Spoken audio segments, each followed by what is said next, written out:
मैं कॉलेज में पढ़ने लगी तो किसी सीनियर को कहते हुए सुना, ससुराल नहीं, सास से डर लगता है। यह सब देख सुन कर मुझे तो सास नामक प्राणी से ही भय हो गया था। मैंने घर में ऐलान कर दिया था कि पति चाहे कम कमाने वाला मिले मंजूर है, पर ससुराल में सास नहीं होनी चाहिए।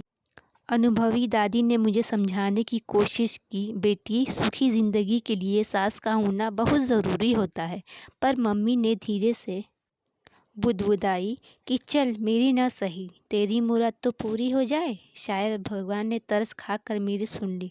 ग्रेजुएशन की पढ़ाई खत्म होते ही मैं सास विहीन ससुराल के लिए खुशी खुशी विदा कर दी गई। विदाई के वक्त सारी सहेलियां मुझे बधाई दे रही थी, यह कहते हुए कि हाय कितनी लकी है तू, कि ससुराल में कोई झमेला ही नहीं, राज करेगी राज।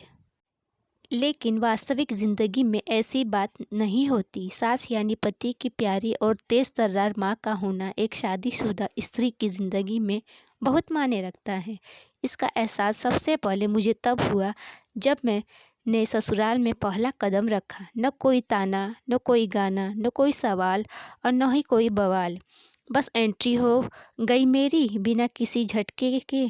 सच पूछो तो कुछ मज़ा नहीं आया, क्योंकि सास से मिले वेलकम तानों के प्लाट पर ही तो बहुएं भावी जीवन की बिल्डिंग तैयार करती हैं, जिसमें सासू माँ की शिकायतों पर सहानुभूति बटोरना, नैनों से नीर बहा पति को ब्लैकमेल करना, देवर ननद को उनकी माँ के खिलाफ भड़काना, ससुर जी की लाडली बनकर सास को जलाना, जैसे कई झरोखे खोलकर ही जिंदगी में ताज़ा हवा के मज़े लिए जा सकते हैं।